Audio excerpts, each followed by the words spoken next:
Fred Thompson, former senator from Tennessee. In the first place, I never said that I was cutting Social Security. What I suggested with regard to Social Security... You're going to reduce the cost of living... Well, let me tell you what I propose. It takes a moment, and I have the only plan having to do with Social Security of anyone at the table. Number one. Everyone says it's a big problem. Nobody puts anything on the table to do anything about it. I've suggested that it's going bankrupt. I mean, the alternative with regard to Social Security is losing Social Security as we know it. So it's a plan to save Social Security. You do two things. Allow people to set up an individual retirement account where the government would match their funds. The average guy at the end of their working life would have a few $100,000, and it would save government money in the process if you did one other thing, and that is index initial retirement benefits to inflation instead of to wages as they are now. We're promising future retirees something we can't possibly deliver. We're promising future retirees more benefits than what current and past retirees have gotten. My plan would not affect current retirees or those near retirees. But this would reduce, forgive me, sir, this would reduce the cost of living increases from what they currently are if you change the index. No, you got it backwards. You think it would increase the cost of living? No. If you'll give me a moment. They're currently indexed to wages. I'm suggesting they be indexed to inflation. You'd keep the cost of living increase, but you wouldn't increase it as much as what we're promising in the future. The increase would not be as much as what we're promising in the future, which we cannot deliver. Number one. And ask any expert in town, and they'll tell you that. Nobody likes to talk about it, but that's the fact. Now, what you would do at the end of the day is actuarially, you'd make the Social Security plan sound, and you'd save about $4.7 trillion over a period. And what do you do when the Democrats say no? Well, you fight them. You take the case to the American people. I think that the president's got to be willing to go over the heads of the Democrats and be able to look into the camera, tell the American people what the situation is, and suggest what we've got to do about it. That's one of the things we're lacking in Washington, D.C., I think. Nobody has any credibility. Nobody can make the case, apparently, to the American people with regard to the things that we need to do. Mike Huckabee has a tax plan. What do you think of his fair tax? I'm a little bit concerned that we would wind up with a consumption type tax and an income tax later on. You'd have to have a constitutional amendment to make sure that that did not happen, and that's unlikely. I think that we ought to move toward a flatter tax. That's why I proposed a move in the right direction toward reform, something that can actually get passed, unlike a lot of the things that we wish would happen that never will.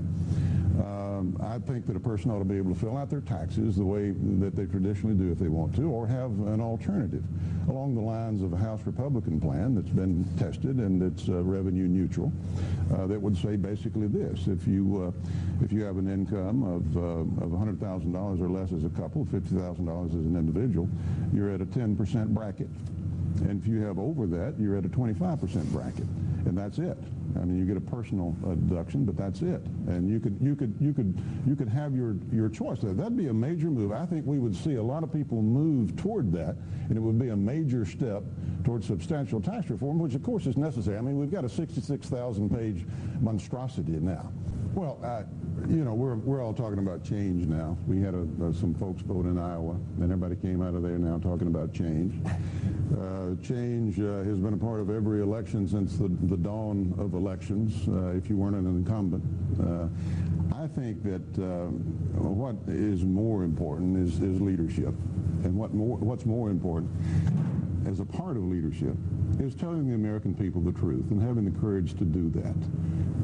Telling the American people, for example, we were talking about Social Security, something everybody knows, nobody wants to talk about, that the war is going to be protracted probably. It's going to take some time and more resources than we've been devoting as a percentage of our economy, that we're not going to be energy independent in a few years. It's going to take a longer time. We're going to have to move that big battleship as much as we can in a short period of time as we can. But it's not around the corner. That we're spending our next generation's money, and we're bankrupting them in many respects as far as our entitlement programs are concerned. Those are truths. We're going to have to go to the American people and say, here's the deal, here's what we need to do, let's do what generations have done in times past, come together, do the right thing. That's the change that we need. I wish we could change to that. It's kind of interesting. My friend Mitt thinks expertise is important in all areas except national security.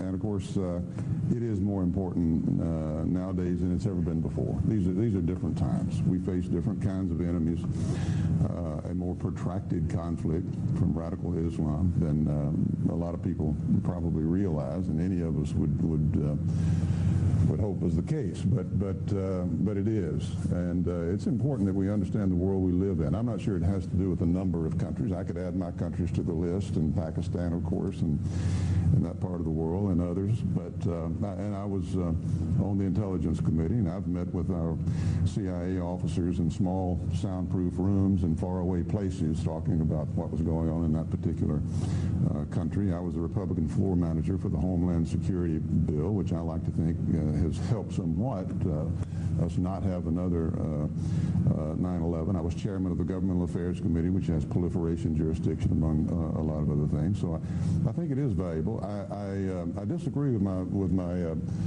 friend Mike here, not from missteps, which everyone can make, but when thinking of the first thing to say, or one of the main things to say with regard to our foreign policy, is that it's arrogant, and he's concerned about the attitude of the rest of the world, closing down Guantanamo because people will think better of us and bring those people apparently here, and which would give them rights that they don't have there and become a part of our judicial system, and lifting the embargo on Castro and things like that.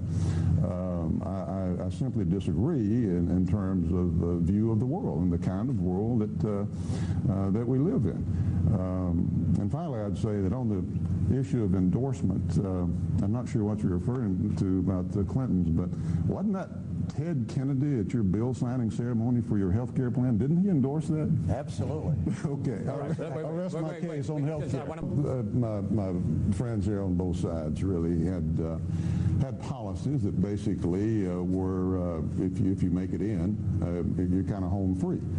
And in large part was based upon compassion. And there's been a lot of talk, rightfully so, in terms of children. My concern is what we're saying to the other parents and children that are in Mexico, for example, now. Are we encouraging, are our policies encouraging the next generation of people to take the risk of going across the border and being killed or being raped or being herded into the back of a van or something like that to try to make it across the border? It's not good for them. It's not good for our country. We can't be dependent upon the next generation or another 12 million of illegals, as the governor says, living in the shadows with less education, many of whom do not speak the language, at a time when our entitlement programs are already overburdened, at a time when people are talking about disparities of economic conditions and the fact that education plays a large part in that. It's not good for our country. It's not good for them. And when I hear the president of Mexico chide us for enforcing the border, I would say to him, what does it say about the leadership of a country when the exportation of their own citizens is an economic necessity? They need to look at home at their own policy.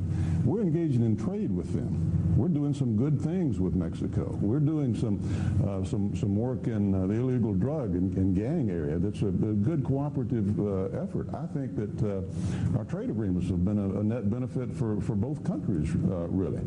But we have to look out for the long interest of our country, which I think happens to be in the long-term best interest of the people of his country.